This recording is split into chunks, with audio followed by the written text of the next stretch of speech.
Hello, this is Rob, and welcome to North Country History with Rob Berg.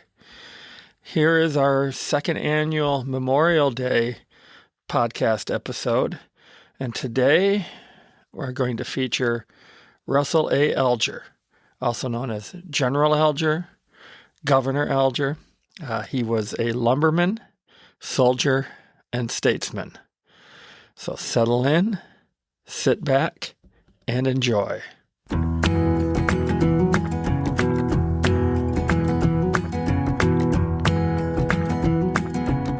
North Country History with Rob Berg, your podcast on the forest history of the Great Lakes region.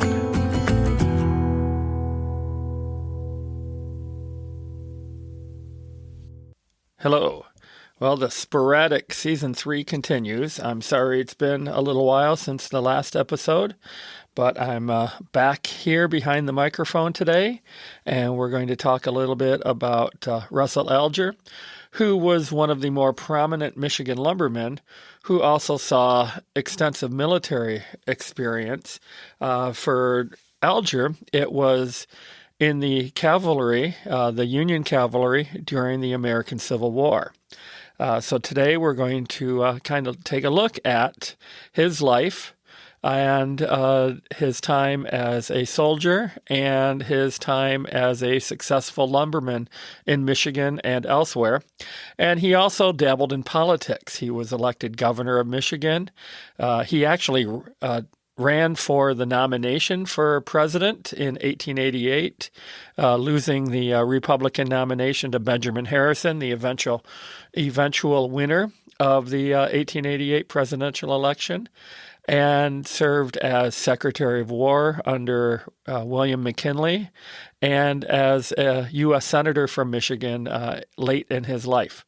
So we'll talk a little bit about all those aspects, but focus mainly about his time in the Civil War and his time as a lumberman today, just showing that those that were connected in the lumber industry here in the Great Lakes region did other things as well. Last year, we talked about Major Edward Hartwick and his time as an engineer in France with a forestry regiment. And also then now we're talking about Russel Alger, going back to the war previous of the Spanish-American War, the American Civil War. So I've got some great references that I'm going to cover. We'll revisit George Hotchkiss's 1898 book on the history of lumber and forestry in the Northwest that I've used extensively as a resource.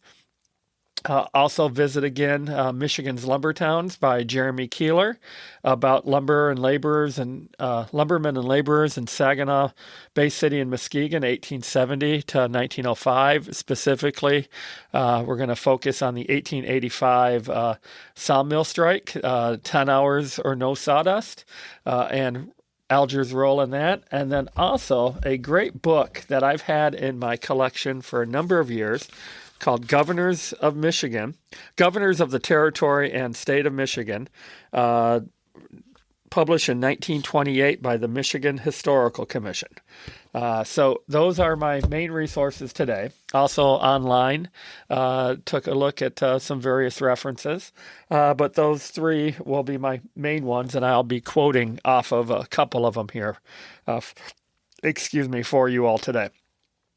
So why don't I start off with just a kind of overview on the life of Russel Alger. For many, he's not a well-known governor of the state of Michigan, but he did serve one single term of 2 years, which is until the 1960s. That was the term of office for the governor, was 2-year terms.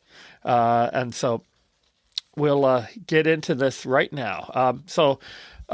Russel A. Alger, he was born in Medina County, Ohio in 1836, and he was the oldest of 3 children.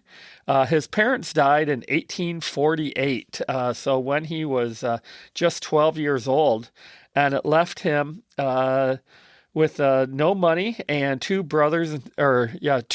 siblings, a brother and a sister to support. So this is kind of, he started out very, very modest situation. His parents were not well off at all by any means. And so the first thing he had to do as a very young man, not even a man yet, 12 years old, was find homes for his brothers and sisters. So he was able to find local families who could care for his brother and sister. And he found work on a farm. And he did not get paid money for that work on the farm. He was paid board, so a place to live, a roof over his head, and meals. He was provided clothing, and he was allowed to go to school for 3 months each year. And he went to school at Richfield Academy in Richfield, Ohio. So we're looking at, this was the area south of Cleveland, which was where Medina County is. That education that he received was quite important to young Russell Alger. He really tried to learn as much as he could throughout his life. He was a voracious reader. He studied as much as he could. He excelled in his limited schooling that he received, but that wasn't really uncommon for that amount of schooling at that time. Farm children, they went to school when they could. They had to work on the farm, and it was probably in the wintertime. It doesn't say when he went to school, but I suspect it was during the winter months is when there was very little farm work needed to be done, that he had the time that he could attend schooling at Richfield Academy. He excelled. I don't know of if he graduated from school, but he did eventually teach country school for 2 winters. So he was probably a teenager at the time that he did that. And then beginning in 1857, when he was about 20 years old, he began to study for the law in Akron, Ohio. Now, this was not law school that we think of today, and there were some that did attend a law school in some of the colleges and universities, mostly in the East. But he studied basically as an apprentice for a law firm in Akron, Ohio. And he passed his tests, basically the bar, as it's called now, and was admitted to be able to be an attorney in March of 1859 when he was 22 years old. He worked in Akron and in Cleveland for a little bit, but then in 1860 he went to Grand Rapids, Michigan, and along with working as an attorney, he engaged in the lumber business. And this was going to be his lifelong profession, was working in the lumber business. And Michigan was starting to, kind of kick off as a major lumber center for the United States at that time. And in 1860, he met his future wife. She was, where do I have her name? Sorry, my notes are not all in order, so I'll jump to family. He married Annette Henry in Grand Rapids on April 2nd, 1861. So they met in 1860 and they married in 1861.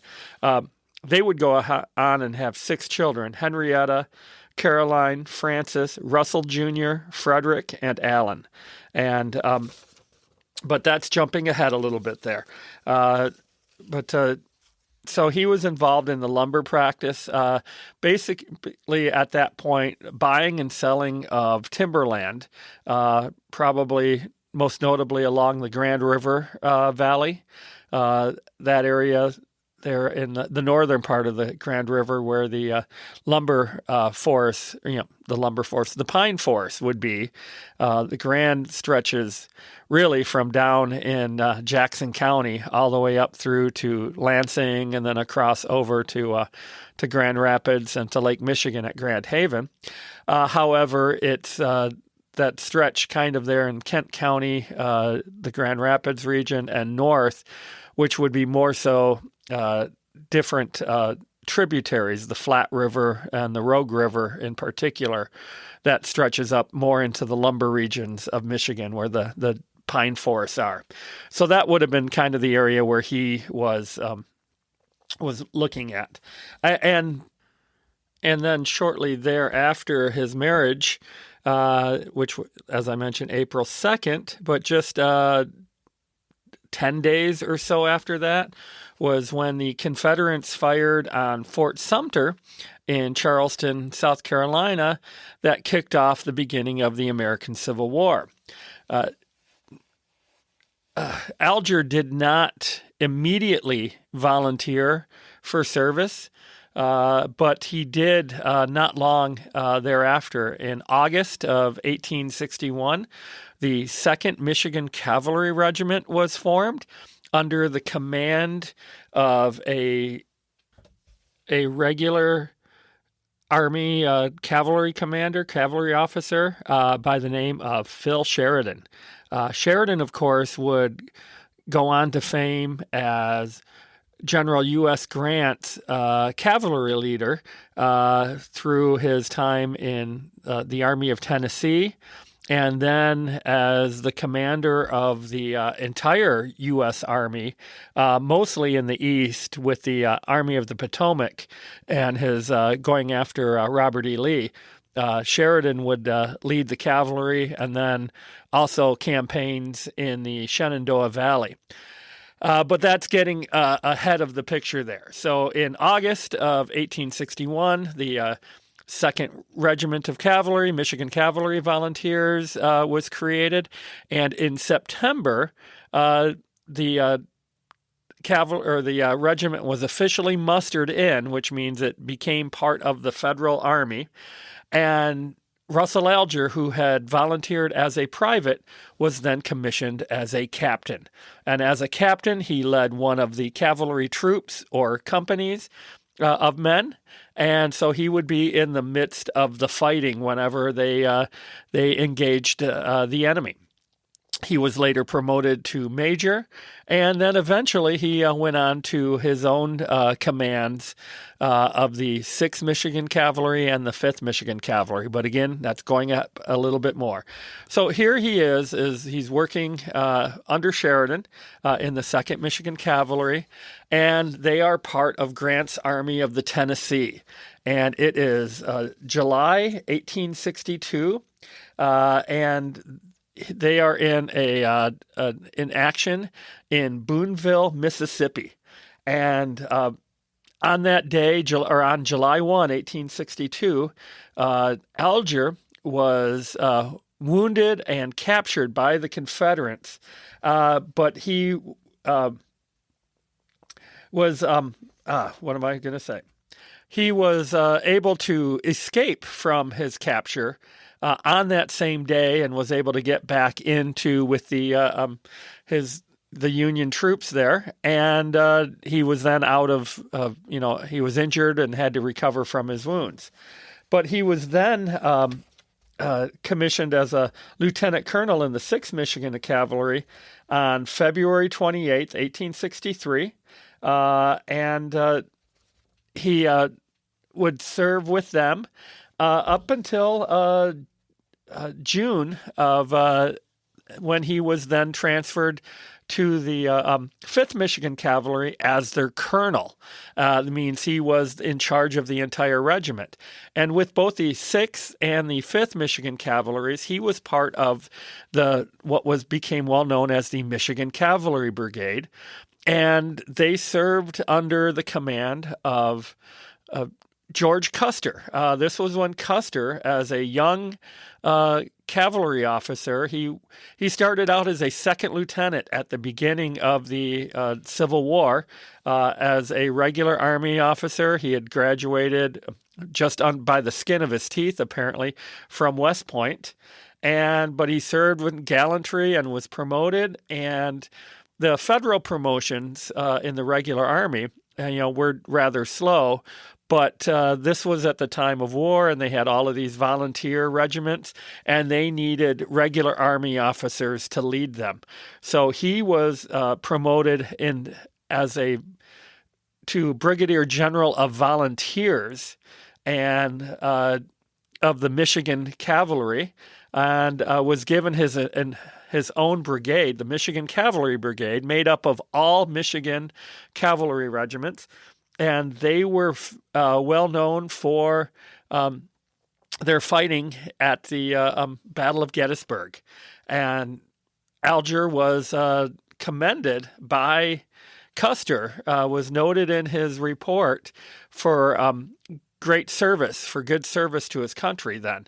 And so he fought well at Gettysburg.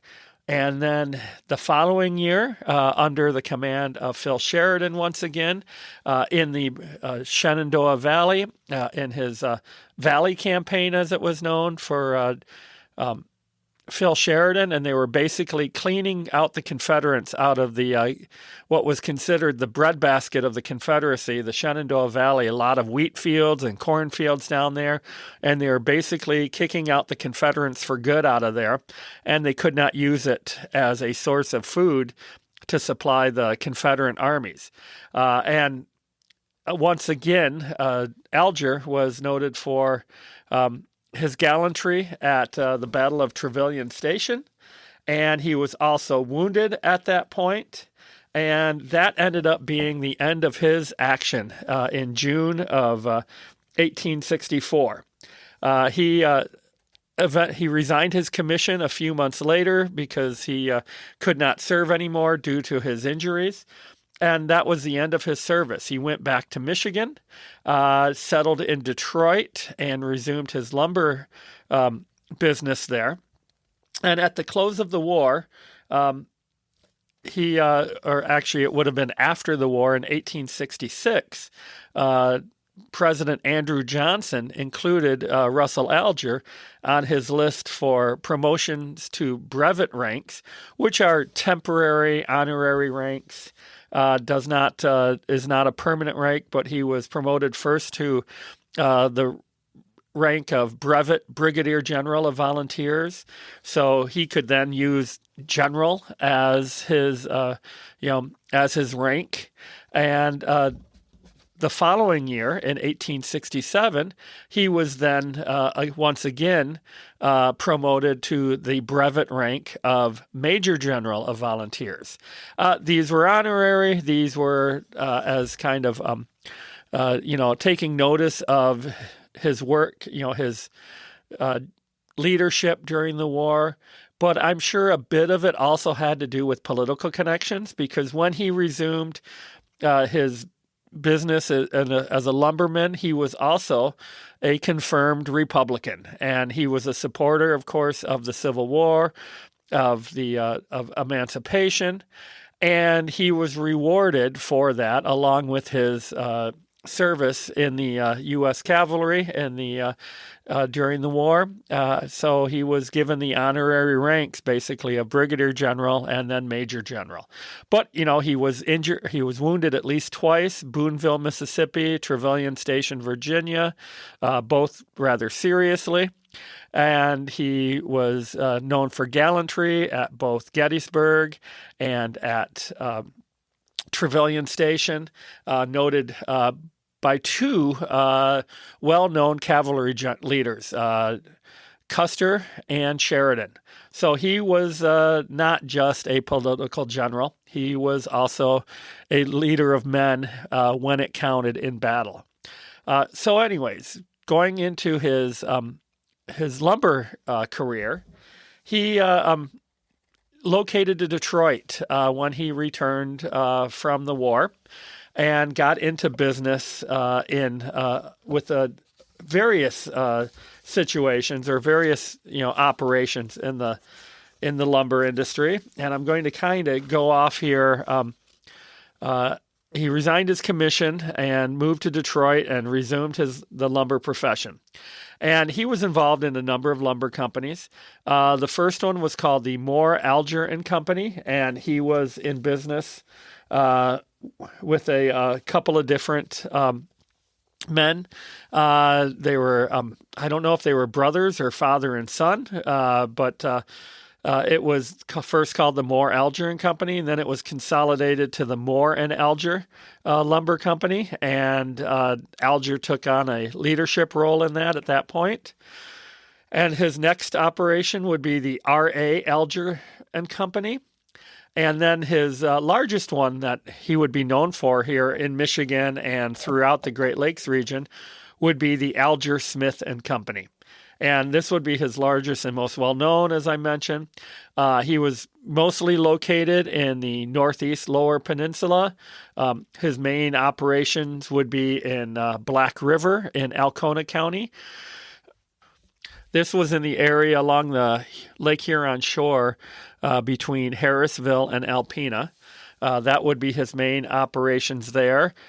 He also logged up in the Upper Peninsula. He was involved with the Manistee Lumber Company, and they did logging both under the Manistee Lumber Company name and also the Alger Smith name up in the Kingston Plains. So we talked about that before in an earlier episode.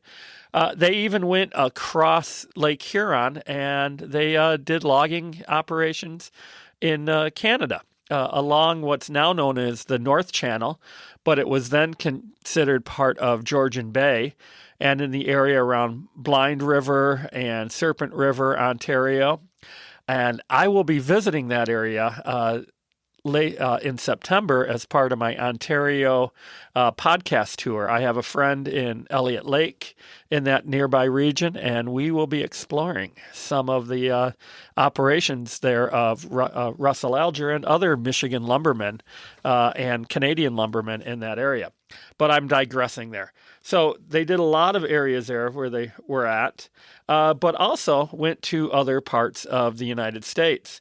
In the early 20th century, he continued involved in the lumber industry up until his death in 1907. But in the early 20th century, he formed a partnership with Martin Sullivan, a land developer in Florida, and they had the Alger and Sullivan Lumber Company, and they operated in Alabama and Florida. I'm thinking would have been like in the Florida Panhandle region. So he was a lumberman all throughout his period. I'm going to read a section about his involvement in lumber out of George Hotchkiss's Lumber and Forestry Industry of the Northwest. And so it's just a few paragraphs long here. So I'm going to read this verbatim. In the earlier inception of his lumber enterprises, in 1867, General Alger operated in a small way on the Au River in Iosco County, his first winter's operation embracing about 1.25 million feet of timber. In this operation, he was accompanied to his camps by his wife and child, himself managing the camps and the banking of long timber on the lake shore, with but one dray at first, afterwards adding the logging sleigh and other conveniences. The logs got out in the limited operation were sold at the banking ground to Brooks and Adams of Detroit, and with the proceeds, the general was enabled to increase his operations of the following year, delivering his logs by raft to purchasers at Toledo and Cleveland, thus laying the foundation for his future largely extended operations, which were continued for several years upon the Au Sable River, where with his subsequent associates he acquired 10 or 12,000 acres of timberlands, from which some 70 million feet of logs were taken. The operations of the company after the incorporation mentioned above were extended to Alcona County, where the company built the first logging railroad in this section, laying a 20-pound rail and operating with horses, but later equipping with a log locomotive. In this section, the company continued to operate until about 1895.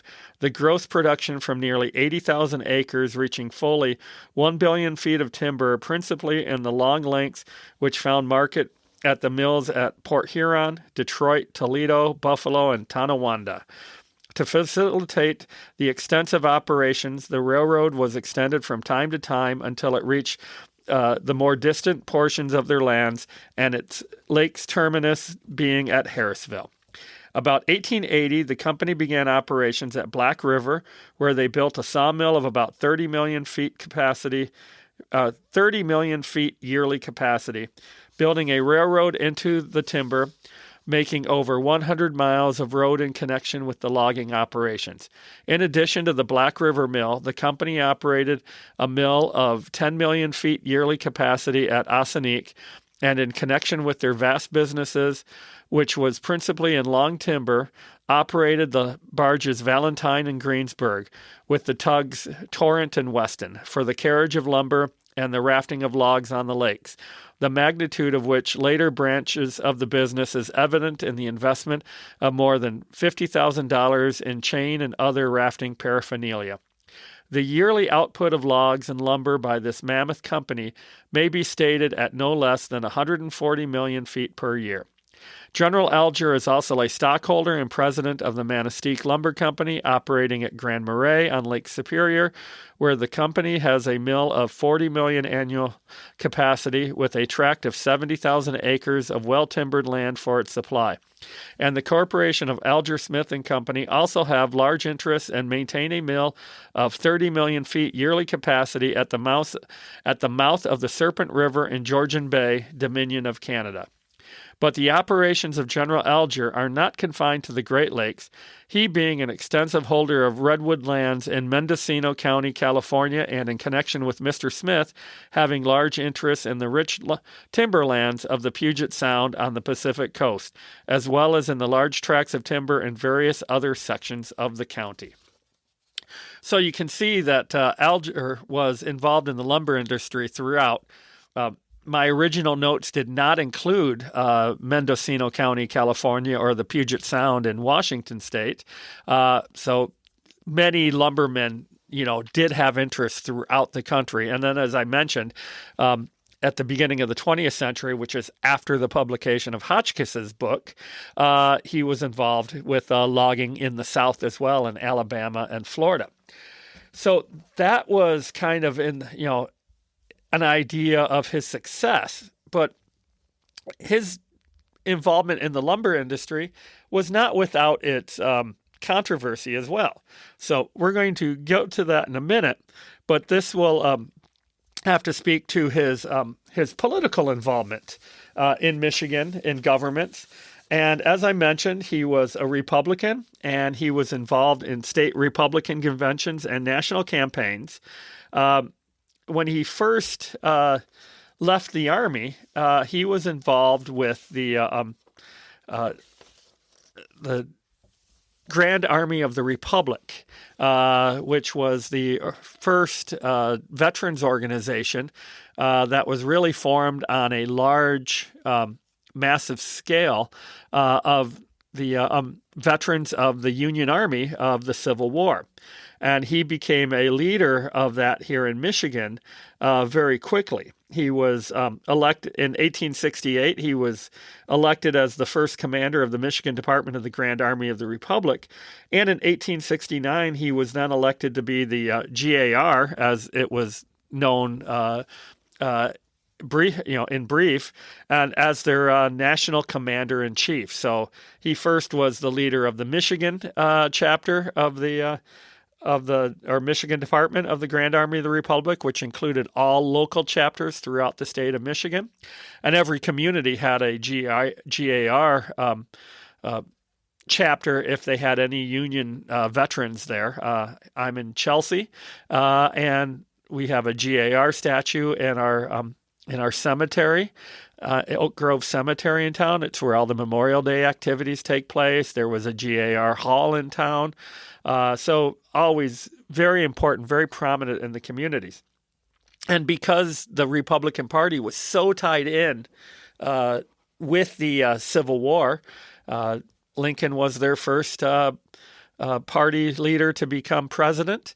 And the GAR was very involved in Republican politics throughout the rest of the 19th century and well into the 20th century.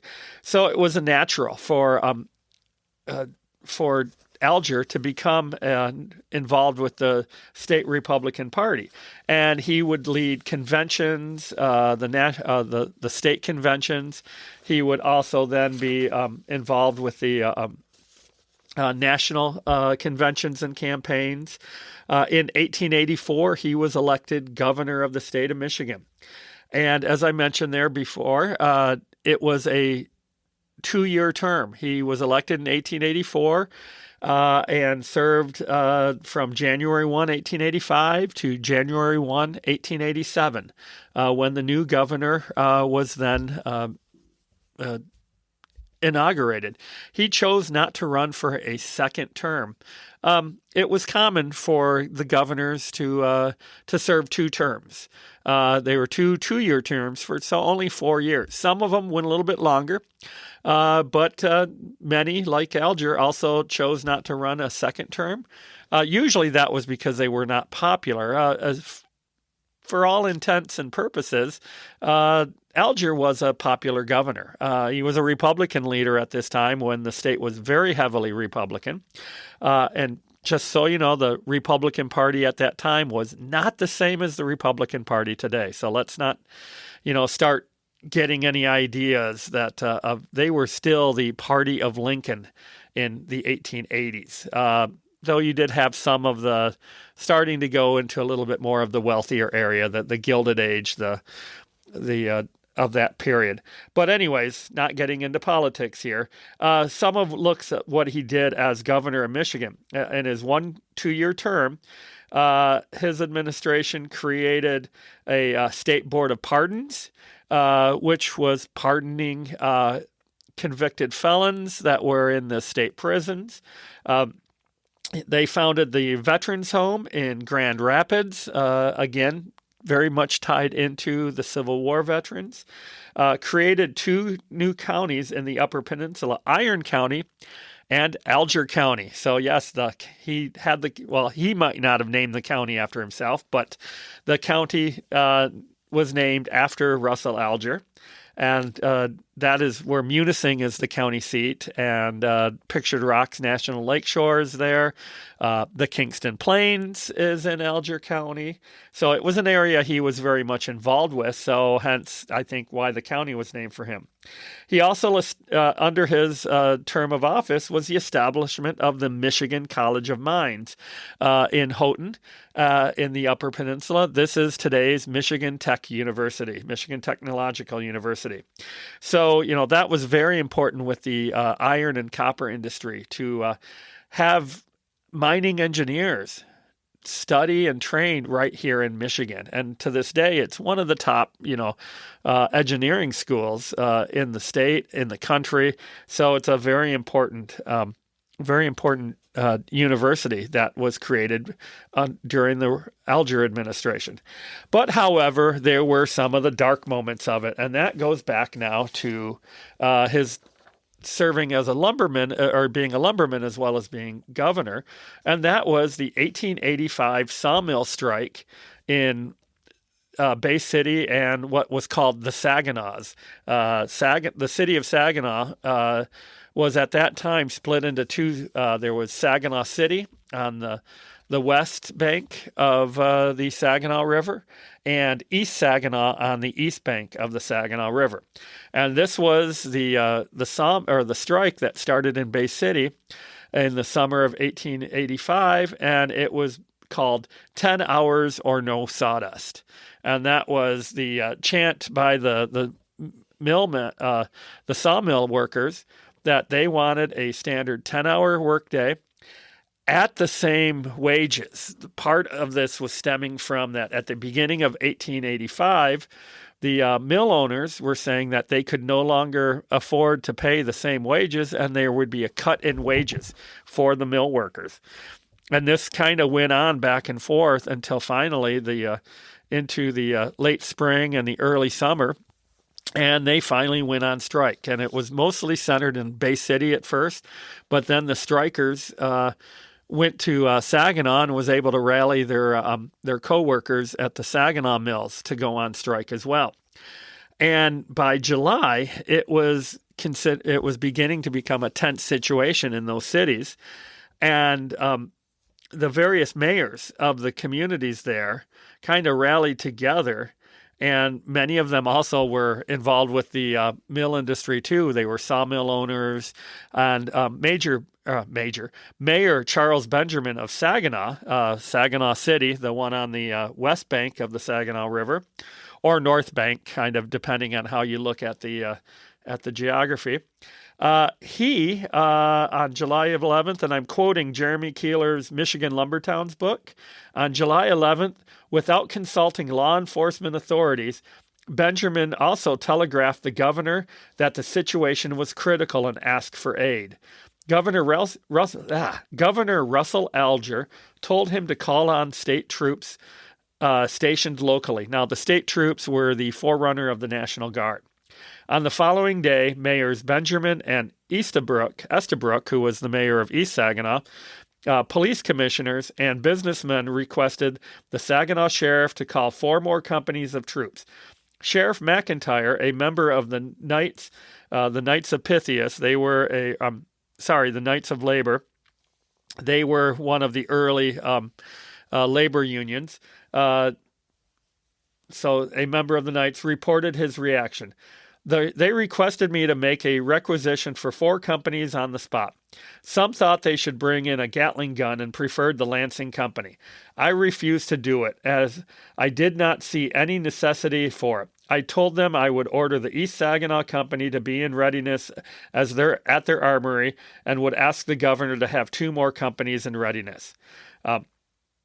The sheriff's insistence on calling up the East Saginaw Company was no doubt motivated by his knowledge that the company was headed by a fellow knight. The Saginaws did not acquiesce totally to the demands of lumbermen.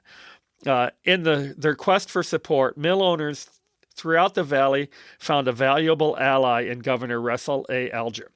A wealthy lumberman with several mills in northern Michigan and part owner of a Saginaw mill, Alger acted steadfastly in favor of his colleagues. Although not blatantly anti-labor, he did refuse to send militia a year later to arrest a railroad strike. Alger nevertheless appeared uncompromising and prejudicial when dealing with labor unrest in the lumber industry. Alger not only sent personal representatives to the Saginaw Valley when the strike started, but also on July 14, he arrived on the scene himself. His presence and direction helped Saginaw lumbermen resist the strike and enabled them to overcome any remaining opposition from local police officials. At East Saginaw, Alger issued a proclamation prohibiting all mass meetings or unlawful assemblage. So the strike went on. There was very little violence compared to in other regions of the country where there were strikes at this time. It was eventually settled. The men did receive their 10 hours of workday. However, their pay was not increased, was not restored, but it settled the labor strife for a time being there. And Alger, as I showed there, or as is shown, played an important role. He did as much as he could to break the strike, allowing troops to be sent in. It does go on a little bit more about his involvement, but just kind of get, kind of the meat of it there. So he was involved with that, on the side of the mill owners, because he was a lumberman and part owner of a mill in Saginaw, so he was directly affected by that.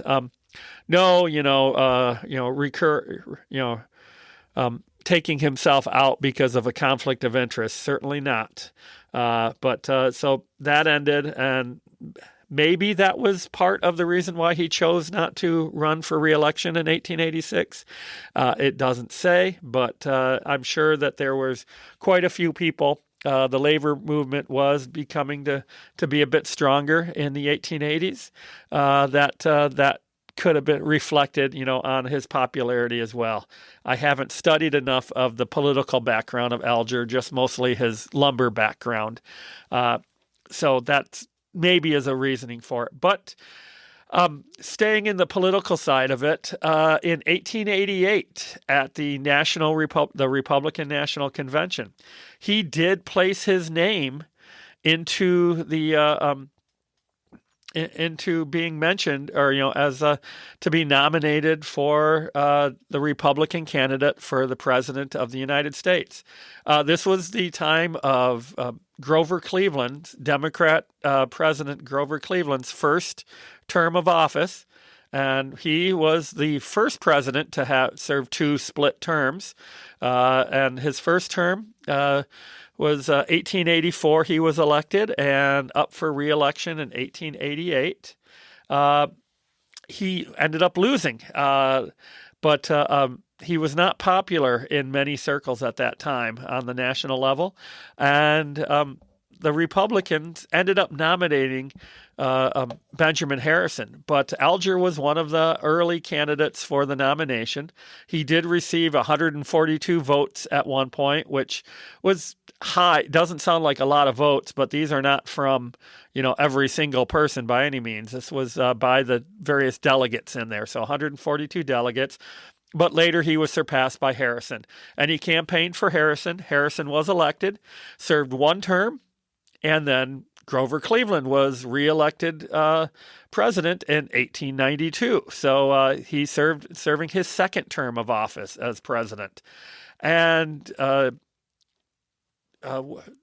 Alger continued working on the state and national levels, supporting Republican candidates, being involved at conventions both on the state and national level.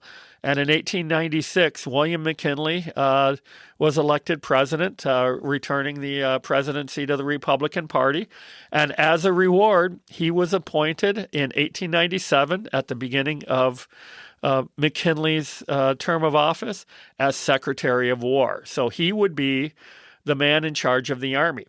This was before the era of the Defense Department, and the Army and the Navy were split. The Secretary of War was in charge of the Army, and the Secretary of Navy was in charge of the U.S. Navy. So that was the 2 branches of the military at that time. The Marines were part of the Navy, as they still are. So Alger was the Secretary of the Army, or Secretary of War in charge of the Army. His term of office was rather shaky, you could say. They didn't know that war against Spain would be happening the following year. But the Army in general, it had been, based in the West. The frontier wars, the Indian wars, fighting the Native Americans, removing them to reservations. That had been the sole focus of the United States Army at that time.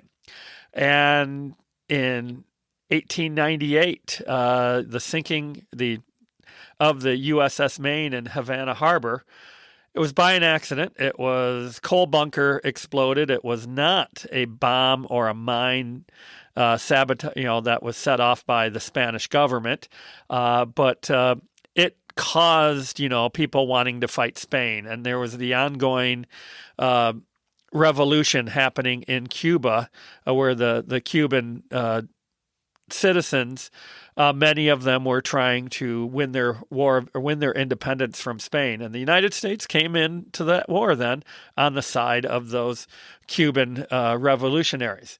And our war with Spain, surprisingly, we were victorious, but it had got off, at least on the Army side, a very dreadful start. Many blame Alger. First of all, his appointment of fellow Michigander William Shafter as the commanding general in charge of the Cuban expedition. And Shafter was very overweight, obese, not suited by any means for the tropical weather of Cuba. And neither were any of the men. They are in their woolen uniforms for the most part still. Khaki canvas, or cotton khaki uniforms started to become more available throughout the campaign.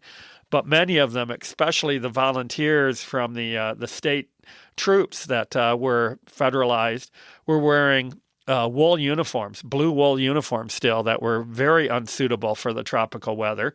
The supplies, the transportation was very poor.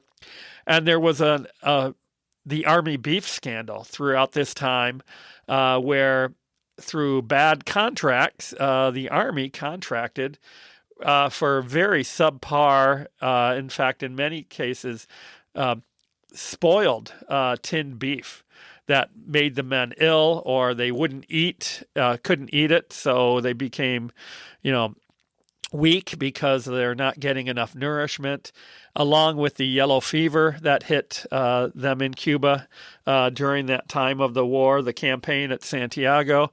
It's an amazing, that we were able to win that war.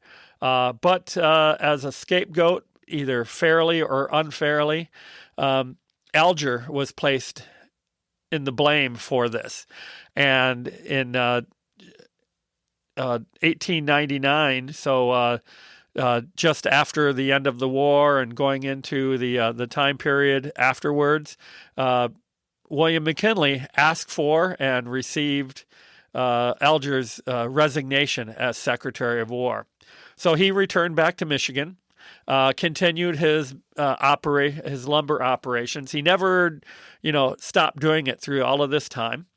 And in 1902, with the death of U.S. Senator James McMillan, he was appointed to be the U.S. Senator for Michigan by Governor Aaron T. Bliss to fill the vacancy of McMillan died. He was then elected to the office of U.S. Senator from Michigan in January 1903 by the state legislature.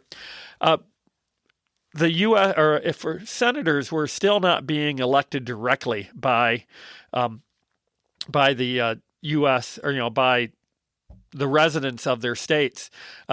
They were being elected by the state legislatures at this time. I'm not sure exactly when that changed, but it did happen in the 20th century, obviously, because we all now elect directly our state or our senators to the U.S.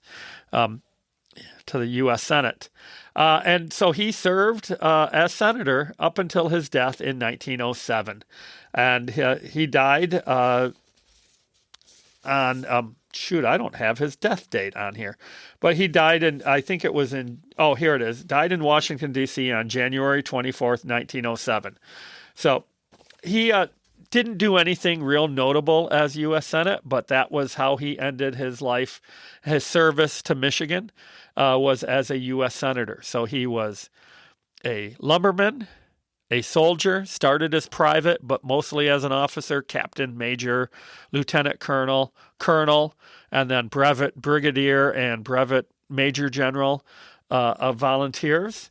Active once again in the lumber industry. Early in 1860, 61, and then again from 1865, 66, up until his death in 1907. Served in office as governor 1884 or 1885 to 1887, and as Secretary of War in 1897, 1898, and briefly into 1899, and U.S. Senator from 1902 to 1907. Also a leader of the Grand Army of the Republic on the state level and the national level, and involved with other veterans organizations, involved with Republican politics throughout his lifetime, or at least from post-Civil War period on. So he was very notable here in Michigan and nationally. And his involvement in the lumber industry even took him into Canada. So he was, one of the important lumbermen in Michigan for a time of his life. Not always the most well-known, but certainly important in the industry. And if you go to the Lumberman's Monument up in Oscoda County, in Iosco County, up on the AuSable River, near the area where he once did logging along the AuSable River, you will see the Lumberman's Monument, and in the engravings in there of the various lumbermen, you will see Russell Alger's name on there. So hopefully you learned a little bit about Russell Alger, his involvement both as a Civil War hero, as a Civil War general, leader, and as a lumberman and as a politician. And yes, like every person, there is the good and the bad. His bad, really, you look at, was his trying to break the strike of the sawmill strike in 1885, and then also of his poor management of the Army during the Spanish-American War. So there are always warts along with, anybody's life, and Russell Alger was no exception. So thank you for listening in. There will be another episode soon.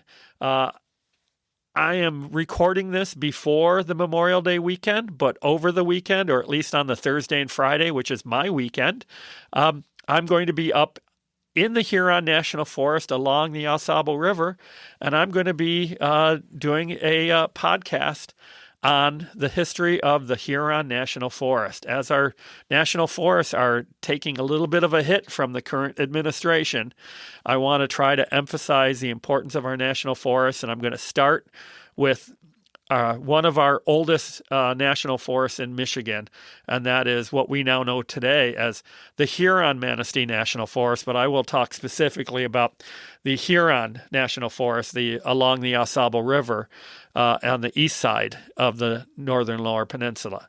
So once I get back from that trip, I'll get that episode ready to go and posted, so we'll have another one soon. I'm heading towards my moving from Chelsea. I'm going to be moving to Midland, Michigan, which will be right there along the Tittabawassee, the Saginaw Valley.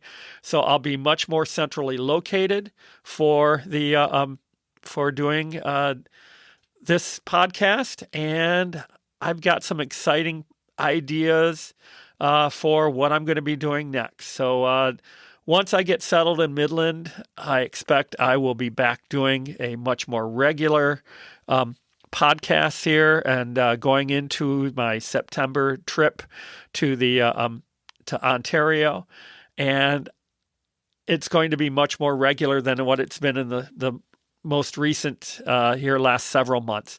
So thanks for listening. Again, I'm Rob, and have a good day. Bye.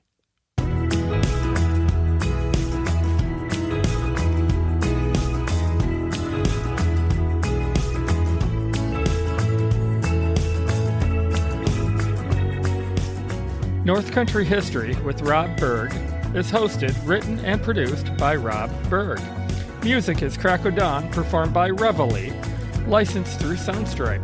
Follow North Country History with Rob Berg on YouTube and on Facebook at Rob Berg, Environmental Historian.